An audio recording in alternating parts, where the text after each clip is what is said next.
born without a uterus is so rare per 100,000 people that it doesn't warrant that you would put that kind of energy into being able to grow a uterus from tissue.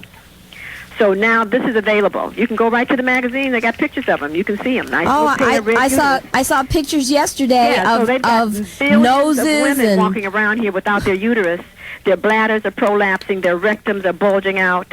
Their omentum is hanging and sagging down off of the colon, causing them all kind of problems because the total anatomy of the pelvic floor has been interrupted. And so now they're going to offer this as a solution. My thing is that, this is just totally inappropriate. And we need to start relishing the order and the brilliance of the human body and want to protect that until we can do better. Let me share this with you, Doctor. At this media conference at the Whitehead Institute yesterday, Nina began to mention, yes, I actually saw them. They talked about the nose and ears is only cartilage, and we can actually grow that. And they grew a human ear and put it on a rabbit. Of course. Of course, this is what the coffee drinking, cigarette smoking scientists are thinking about. Let's put an ear on a rabbit. Right. I mean, this is what they're thinking about, and this is why there's going to be serious energetic consequences for that, because it's a misuse of energy. This is what I'm talking about. It's that the chickens do come home to roost. Well, if people I had to speak to Eric Lander yesterday, the head of the Genome Project at the Whitehead Institute. One of the things that he was very passionate about, and I actually take my hat off to him over that, is the whole notion of ethics in all of this. Yeah, that, it's a serious problem. That there needs to be legislation that puts the brakes on, that has a very strong barrier, because corporations are motivated to do things for profit, not for ethics, not for what's moral, not what's for the people, but for profits. Well, I'm telling you, this is a serious problem, and with all of these synthetic foods that people are gulping down, they come up with these very bizarre, very disrespectful ideas. And I'm saying it again, the cigarette smoking, coffee drinking scientists, because if you really do the study on what coffee and cigarettes or nicotine does to the brain, you can understand then why taking and making a human ear and putting it on a rabbit is not a problem. Well, if you could just elaborate just a little bit for some of our listeners, what does coffee do to the brain? Well, coffee basically stimulates the acuity centers of the brain so that where you normally would not have interest in a subject, it immediately motivates you to be able to pay attention. Okay, so you have to understand then that it overrides a genuine emotional response. That's how so many people are able to go to jobs that they hate every day and be able to crank out a decent product that the owner of the business are paying for. That's why there's a Starbucks in every corner right here in Massachusetts and Cambridge. It breeds mediocrity. It breeds mediocrity. It does not bring about excellence, because an individual who genuinely loves what they're doing does not have to take a drug to make them pay attention.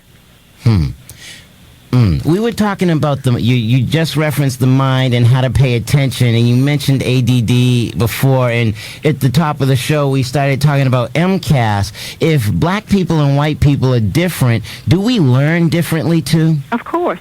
So making a black student take the MCAS test, is that... I mean, we wouldn't learn the same things? Well, let me just say this. There's so many factors involved in this. That's a whole course and a whole lecture I could give you over a month's time. And why the key here is this, is that we have to recognize that there are 8 segments of the brain that are supposed to be developed during a human being's lifetime.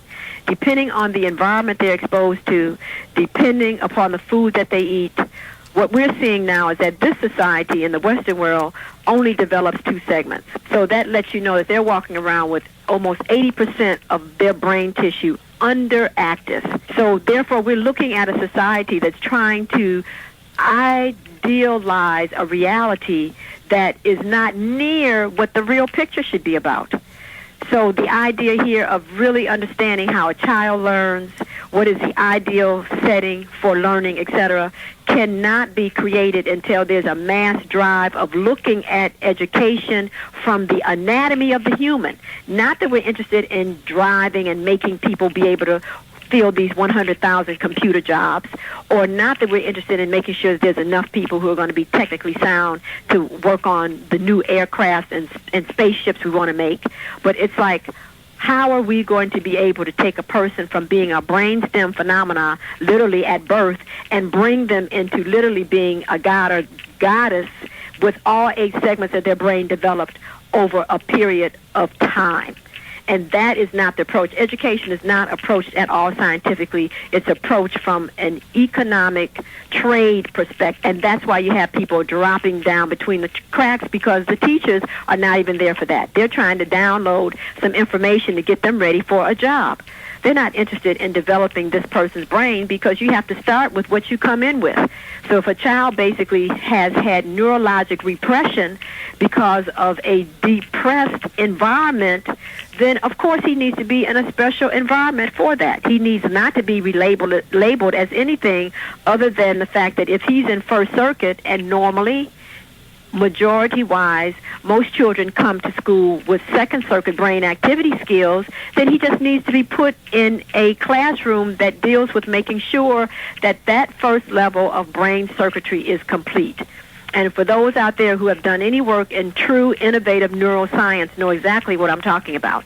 Most people have not been exposed to this type of information about the anatomy of the brain, because when you begin to find out what circuits you live your life through, etc., you'll recognize the danger of you settling for and joking about the fact that it's okay for you to only have 10 to 20% of your brain activated. You would be quite upset about that if you understood what that does to the quality of your life, and you get very busy having somebody get you some answers so that you can bump up your brain function. End of CD 1 of RealBlackTalk.com. Interview with Dr. Jewel Pookrum. Yes, as I sit here at Brown Student Radio archiving this interview with Dr. Jewel Pookrum, this interview was done in 2000. Today is May 23rd, 2006. Has any of the information changed in 7 years? Are we still walking around using only 2 circuits of 8 circuits of our brain? And FYI, since that was almost 7 years ago, her email information and contact information has changed. You can locate Dr. Jewel Pookrum at drjewelpookrum.com. Yes, she has her own website and radio show, The House of Jewels, the owner's manual for the human body, the official website for Dr. Jewel Pookrum. And so now, what are we listening to again? And do we progress here? I know I'm working on it. And what helps you progress? Dr. Pookrum, yes. Why isn't some of the things that you're saying, why should we not look at this as, say, reverse scientific racism, if you will, like what they did in the 19th century, how these scientists used race as a mechanism to perpetrate medical and scientific discrimination against whole masses of people? Well, I mean, you can choose to do that, but is that going to give you what you want? If I'm telling you that you need to activate more brain tissue, and if you want to look at life and what people have done to you as being oppressive and have held you back, then that probably is going to set you back for years before you can finally get up enough interest and redirect your focus to what is most important. Because when you have enough brain tissue activated, they can't do that to you. That's the point. Mm-hmm. Is that when you expand your consciousness, you can see people coming before you can see them with your eyes. Yeah, you know. You can hear people coming before you can hear them with your ear, because you now have moved and developed higher circuits of the brain that make ESP a reality for you. Everybody has the capacity to have extrasensory perception, but not in a society like this that makes you continuously act like you're a reptile. Now, a final question for you, because as you know, we're winding down here for our time frame on Black Talk Radio. I really do feel honored that I was beneficial enough to be at the Black Bookstore, A Nubian Notion, and come across your book, Vitamins and Minerals from A to Z, and then have the tenacity to track you down from Michigan to